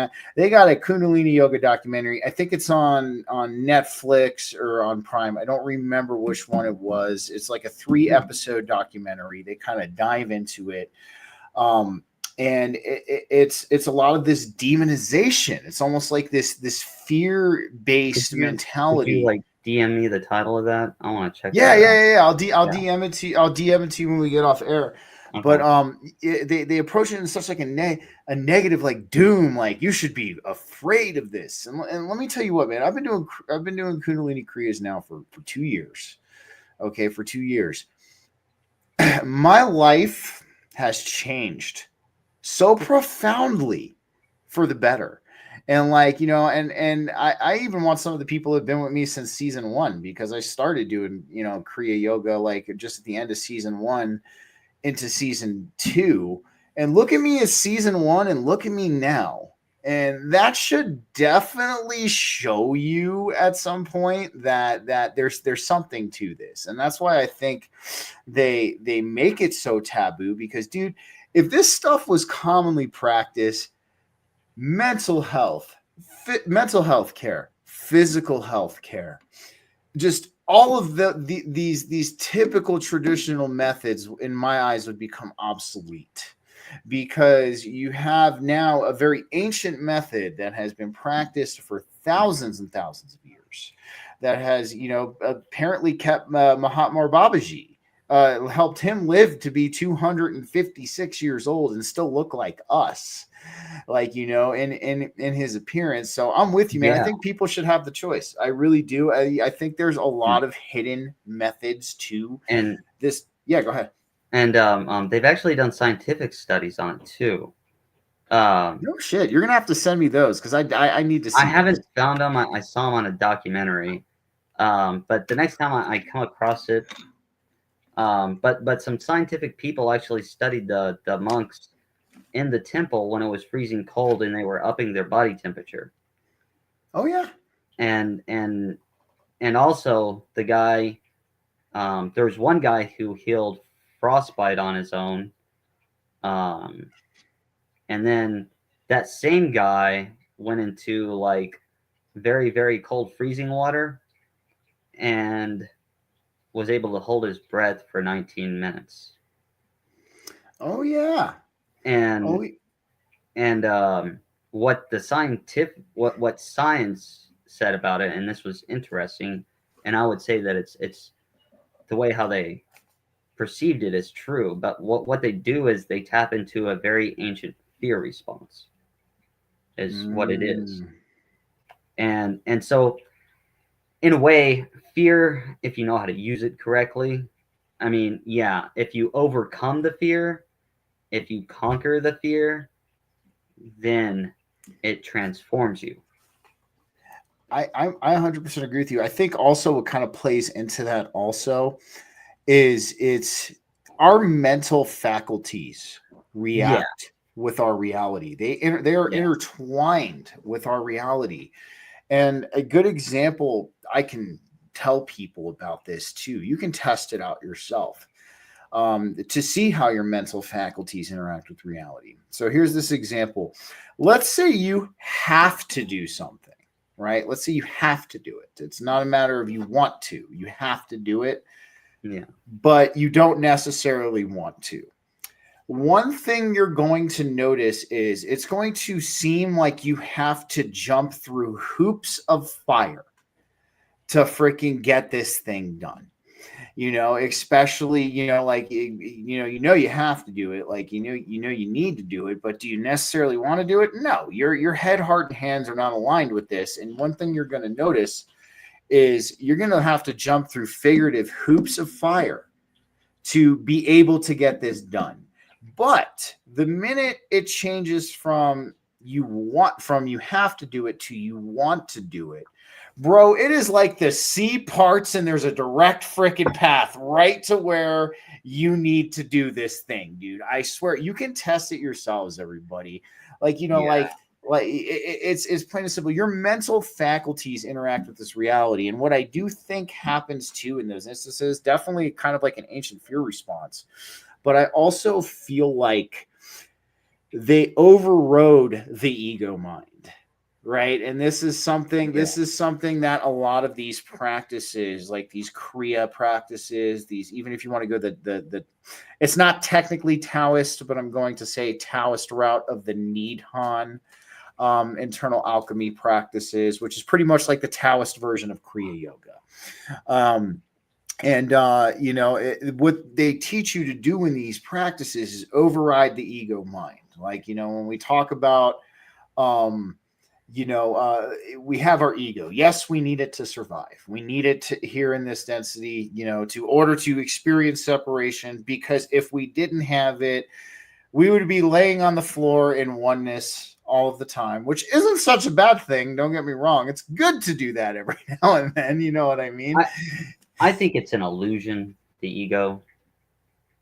But yeah, but I understand what you're saying too. I agree with you. No, it is. It is. It's like an illusion. So like it's like a pesky illusion almost sometimes. But like what they do, what we do in a lot of those practices is we bypass it. We go above it. And one of the things you notice when you do that is you almost become superhuman. It's very strange because it's like now your mental faculty, you're in the neutral mind. You're almost like in that flow state at that point. It almost makes you superhuman. So I think it's both things, man. I agree with you, but no. I understand where you're coming from too. That's just me kind of theorizing about it one day. Like I got like really, really deep into like, well, if the world's an illusion, then the ego has to be an illusion because it's basically created from this reality. Oh, definitely, man. I agree with you on that. But then I also understand about living in this reality, and the ego is confusing. It can be because sometimes it blinds you. Oh, most certainly, man. Most certainly. Yeah. And like, it's interesting because you also think, the fear response does come from that ego. The illusion of ego also. So then Then we jump into Carl Jung with the ego, the super ego, and the id, and then we start kind of like start breaking into all of that. But no, man, I'm with you, man. Well, nonetheless, man, let's kind of touch on this one last thing before we sign off tonight. Okay. I know you've been pretty accurate with your insights, it seems, on a lot of these things there's one thing I want to keep in mind for people. When we were talking about that wheel with Aquarius, here's one of the dangers that I see. See, Aquarius used to be its home planet used to be Saturn. Scorpio's home planet is Saturn. And so we're fixing to go through 2 ages of Saturn. And I call that the dark period. And I call the Leo period and the Taurus period the light period, because it's Venus and Mars. So, and Saturn is what they worship. And so they're holding these ages pretty pristine. And some of them call Aquarius the age of man. And so we got to keep our guard up on that. But now think of what I just said in terms of yin and yang. And so the period that we're coming out of is a period of light, but you have that little dark circle there. So they hid themselves in the light in order to keep the knowledge that they have going, which means in the time of their age, which would be this coming period of Saturn, we have to expose the dark with the light in order to keep us going. I like that, man. I like that because it's about balance. Yes, man. It's about balance, because I've caught flack for saying that before from certain people. I get how it was mistaken, because a lot of people think they mistook the fact that I said you need darkness in order to have light.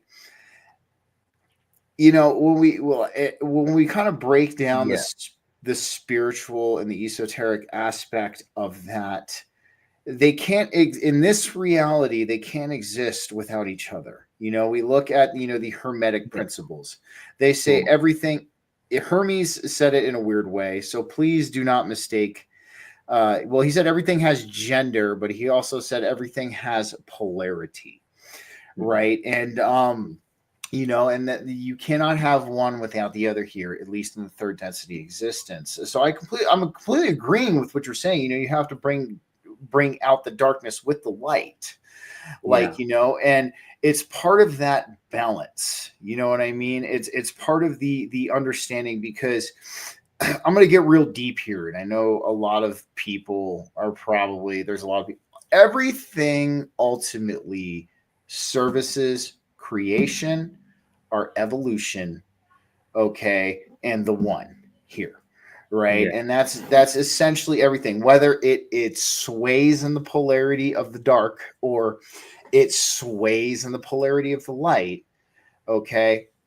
Everything here ultimately services creation, our evolution, and it is all of the one. That's why I can't get down on the Gnostic mentality that the physical realm is absolutely evil. You know what I mean? I don't necessarily think that. I think it was created with evil intent, but I think in that conversation of Adam and Eve coming down from that heavenly realm, I think it made our goal to transform it. I like that. Exactly, man. A prisoner. Exactly. Because now it's a part of creation. And it's, and so it needs revitalization. I completely agree with you, man. And you think too, it's like even the demiurge. So the demiurge is the son of Sophia, which is the feminine aspect of the monad, right? They're all from the monad. They're all from the one. Everything emerged from the one. So exactly. So to me, I'm with you. It could have been created with evil intent, but then again too, we talk into the aspect of the. Yeah, we talk about the aspect of the fall, right? When we look at the the Gnostic approach on it, you know, when we fell from when Christ encouraged us to eat from the tree, right? Encouraged Adam and Eve to eat from the tree. We fell from that false unity consciousness, but a lot of people believe that that fall wasn't necessarily bad, because through that fall, we're now transmuting and transforming this place that we're in, and we're ascending back up, because, you know, there's a lot of people who think that if we stayed in that false unity consciousness, that you know, we would have been stuck there, you know. And Christ is a very liberation spirit energy. Christ is liberating. You know, we've had many Christ figures throughout history, if we're going over consensual history at that point. But no, man, that's, I agree with you. We're meant to transform it. We're meant to transmute it.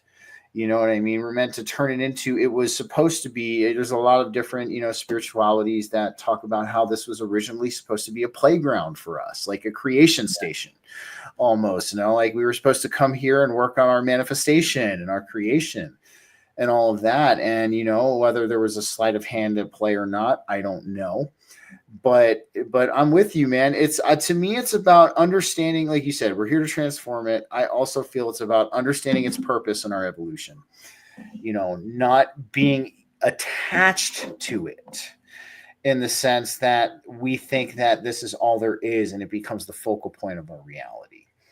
Yeah. And I think that's where the balance lies in that, man. Like I'm going to say this, man, like you brought a lot of amazing stuff to the table tonight, man. I really liked the soul sun comparison, especially because I'm really big into that symbolism, that etymology. I feel like there's a lot of these answers that seem like, you know, these answers that we cannot find could potentially all be right in front of us. Now, before we head off for tonight, the one thing I want to ask you about, you've been pretty accurate with a lot of your insights, man. Let's talk about what you could potentially think is in store for us here in this next decade. And I'm going to talk about that. I wanted to talk one thing about the technocratic thing. Let's dive in. Before we get into that, I'm just going to, we do need to try, and I would say build a separate society. That's my solution. We need to have like people, just not one person, but people trying to build a separate society. Now, I'm just going to demonstrate, maybe make sure that you're around water. Make sure you know how to use that water to possibly generate electricity. You can also generate electricity through like in the ground, like putting a copper wire in the ground and doing certain things. But defense-wise, think mercury. If you can get it in balls and you can get it floating, it can disrupt electronics. And that might be something very, very key to what other people are trying to make right now in order to defeat something like that, so that you're not forced into a certain system. Hopefully it doesn't come down to anything like that. But I did want to, and those are things that and another thing, research solar ponds, and take a solar pond and build it into a greenhouse. Like, have the solar pond within a greenhouse, because then you got your electricity generation and food generation all in the same thing, and they both need to stay hot. And so that's a good idea, because the greenhouse will block any dust and sand from getting into the solar pond. That's a good call, man. You made me think, because, you know, Mercury's a superconductor. Mercury's fucking awesome. That's why I'm Raphael Tiriel. Yeah, man. I was going to say Raphael is the archangel of Mercury. Tiriel is the intelligence of Mercury. My sun sign is Virgo. My rising sign is Gemini. My moon is Libra, but but and of course my Mercury is Virgo. I'm very mercurial, we'll just say. That's pretty awesome, man. No, because I was thinking when you said that, Yeah. because Mercury is a superconductor, and And it combines with almost everything. what's interesting about superconductors, if you keep them at a below freezing temperature and you run them along a magnetic track, you will get unlimited voltage as long as you can keep that superconductor at that temperature. And it's the key ingredient for UFOs. Red mercury. Yeah. I remember red mercury for sure, Because man. Oh, it creates its own gravitational field. it's, I believe it or not, I tried to see if I could acquire some. It's hard. It's hard. Don't get me wrong. It's very hard and it's very expensive. It was like $3,000 for like if you can get your hands on it. yeah. It was 3,000. I found one. Well, guys, don't judge me, but I went to one of my old research chemical websites from back in the day. You go. I used to frequent for many different things. Mind you, this is a decade plus ago, but the website's still up and running. That's a good thing. And they had it, yeah, but it was like $3,000 for like this much. Like $3,000 for this much. I mean, I hear you can speculatively, I haven't encountered any old electrical things pre-1920, and if I ever freaking do, you best believe I'm going to jump all over that. But apparently it's a lot of old technology that predates 1920. 1920 was I guess the year that they had phased it out. If I'm correct, this has been a while since I've looked at this, but I know it used to be an old tech. Yeah. It's amazing stuff because, I mean, you can do so much with it, really. And I didn't even know that it was in the betas. Dude, well, the craziest thing about it too, man, you got to think, like, so they went under the Mayan sun pyramid, they found a pool of liquid mercury. And it's like, I bet that's how the pyramids created its energy. Oh, 100%, man. Well, it's like that. It throws away the conventional narrative of archaeology, because you would have to know how to handle it in order to have it around, or because they didn't find piles of skeletons around this freaking pool of mercury. They did not find a whole bunch of deceased people. They just found the mercury itself. And I don't know if this is true, but the whole thing that mercury is poison might actually be a lie just to scare people away from it. Dude, I'm with you, man. And even kind of talking about, I've seen people go in there and just touch it and nothing happened to them. And I'm like, there's a lot of things like that, man. But I'm not for sure if it was actually truly mercury. Well, no, I agree with you wholeheartedly. There's a lot of things like that, man. I mean, yeah, that's what I mean. Like, we do have spells casted in this reality of some kind, and I'm going to start kind of using that a little bit more and bringing this term, because we do. They say, hey, don't do that. That's bad for you, and that becomes the mutually agreed upon perspective in the human collective consciousness. And therefore, our consciousness creates reality that could be a fact. It could manifest into being a fact. Yeah. Like, and so no, dude, red mercury is very interesting. We're gonna have to do a whole other show, man. This is like, we're pumping it right now. Yeah. But nonetheless, let's get so we got Kyle real quick. Said he inherited a mercury thermometer from my grandma. I unfortunately lost it when I was selling her estate. Man, you should try to find that.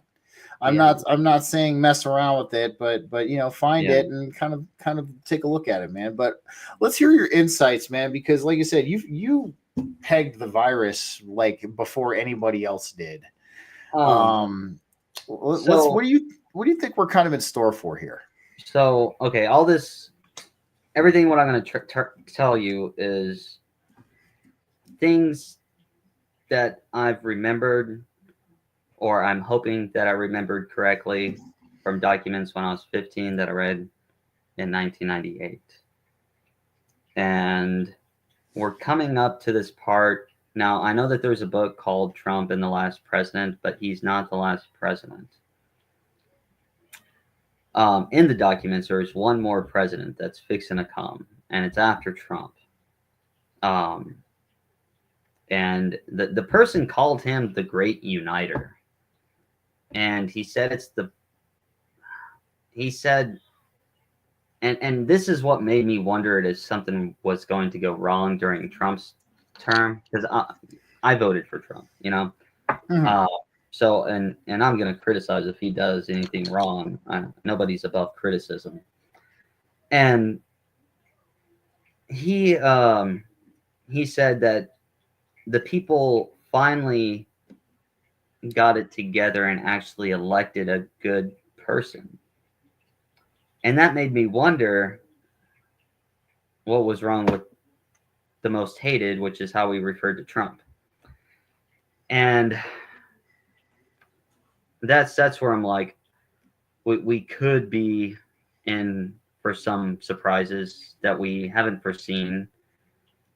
You know, of course, he's done things that he didn't talk about during, you know, when he was running. Like, I didn't think he was going to buy Gaza and turn it into Trump Hotel City. You know, that was definitely not part of the plan. Weird flex, but okay. That's all Yeah. I gotta say Yeah. about that is weird flex, but okay. Yeah. And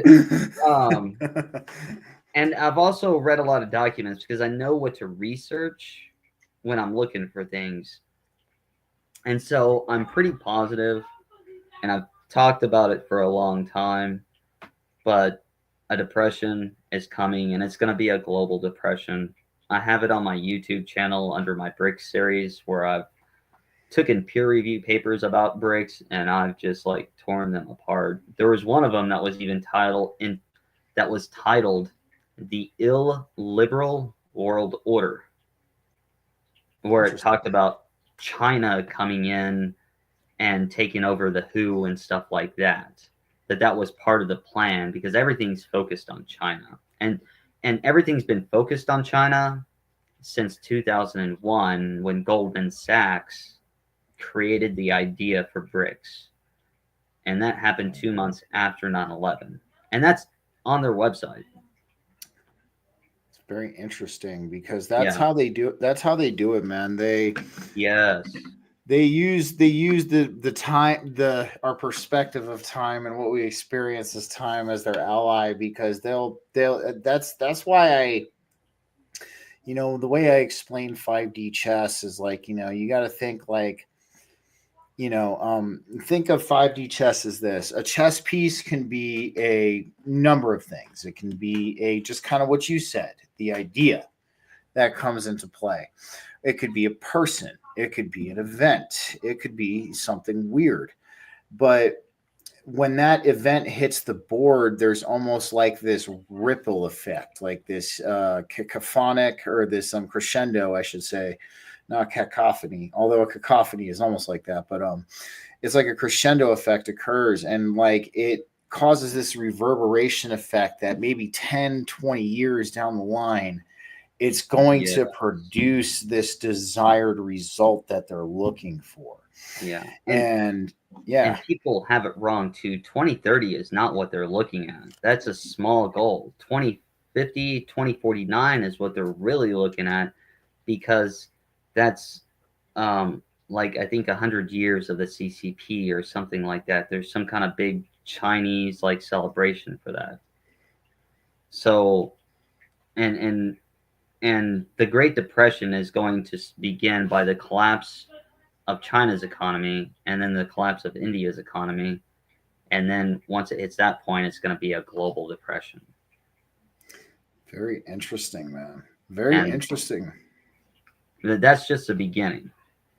Then we got World War III coming, where we're supposed to be good guys.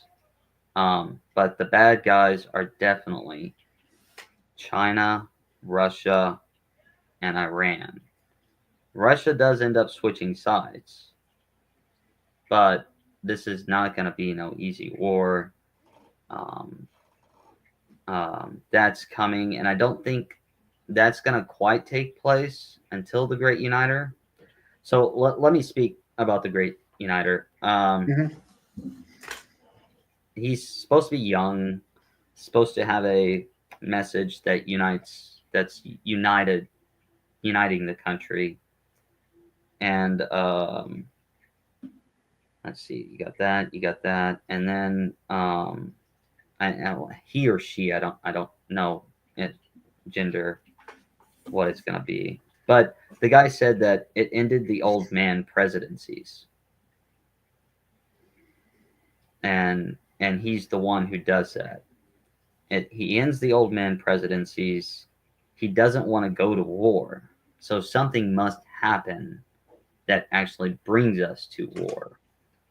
Um, because his main focus is uniting the country because we are quite divided.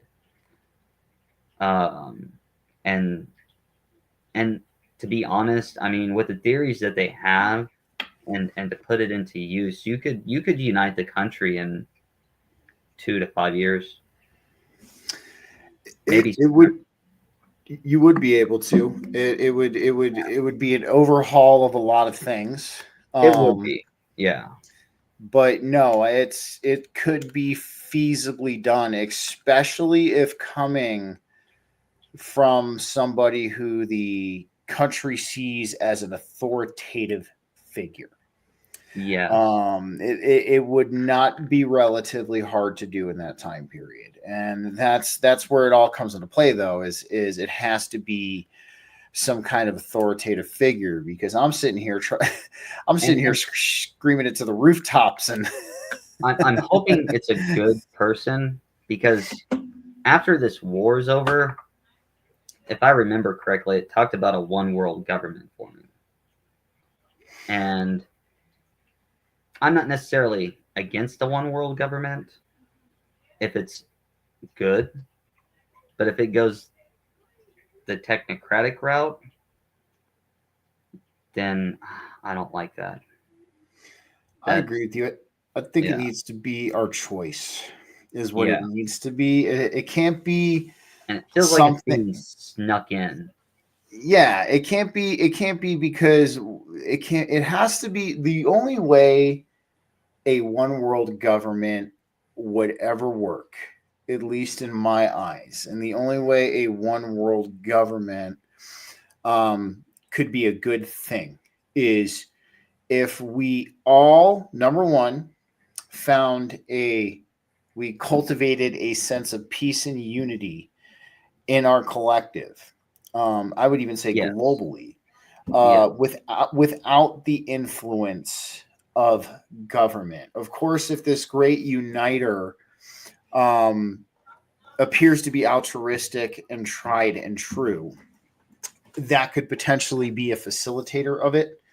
But really, the way I would ever, because I mean, you have to think at some point, like we're going to morally, ethically, emotionally, and spiritually evolve at some point, like yeah, and yeah. yeah. Oh, So and and go ahead, yeah.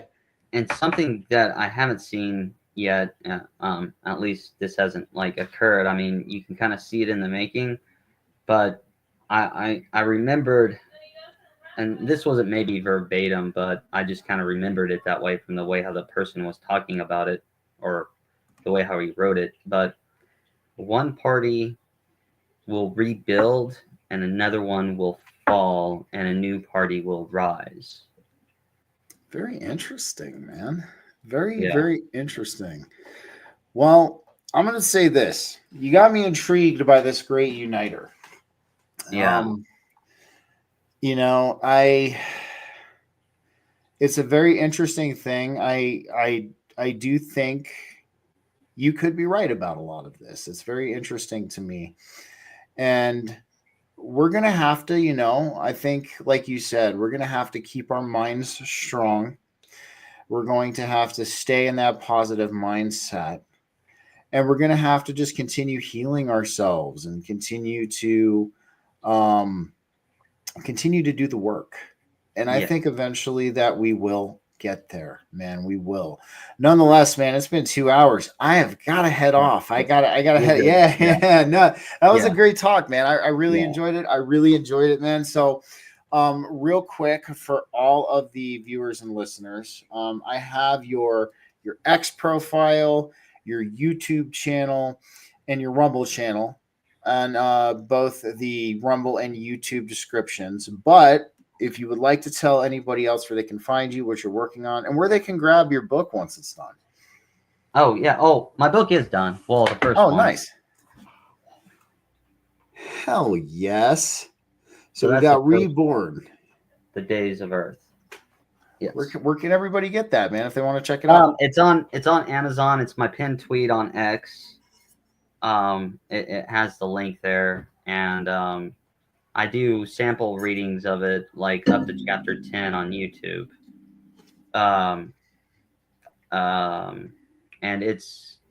And I'm working on 3 other novels. The next novel after this one is Lilith, Adam and Eve. And after that one is The Future 2030. And then I switch to a different universe. And I've that novel is Searching for Tartaria.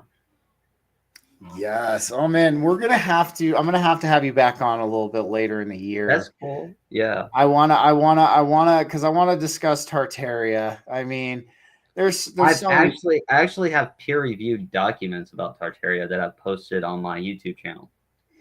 I'm gonna have to look at those. That verified that those were real. Like they were really, really made by an actual map maker, which means they wouldn't have wasted material back then just to create a fiction. No, 100%, man. You're gonna have to send that to me, or I'm gonna have to go look it up. But nonetheless, I can send you the documents, the PDFs, if you want. Absolutely, let's do that. Yeah, let's do that. But guys, check out Cody, aka Raphael Tiriel. I have his X page down, his Rumble channel, and his YouTube channel. At the bottom of the description of the Rumble and YouTube videos. Guys, thank you so much for joining us tonight. We covered a lot. It was a long one. I will be back next week with David the Lion. He is coming back on, man, and it's going to be great to sit back down with him. We've got a lot to break down. We are going to be discussing healing practices, healing modalities, his manifestation methods. We're going to be talking about some of the weirdness with the disclosure situation going on at this point in time. And we are going to be talking about a potential sleight of hand that could be occurring when it comes to this whole situation as well. So guys, I will be back next Wednesday. And just a heads up reminder before I head off, guys, if you are in the Denver, Colorado area, and you would like to see me do my live talk, I do have my X link in the bottom of both the Rumble and the YouTube descriptions as well. With the event information is pinned at the top of my profile right now. If you want to come out and support me and hear what I have to say, I would totally love it. I would love to meet some of you who I have not met before. This talk's going to go one of 2 ways, and I'm prepared for both, but I think it's going to be successful. I think it's going to be great. But nonetheless, guys, have yourselves a good night. Cody, if you can just hang out for 2 minutes after we sign off. And you guys, I'll see you next Wednesday. Thanks for being here. Please like, share, and subscribe, and have yourselves a wonderful evening. Take care, everybody.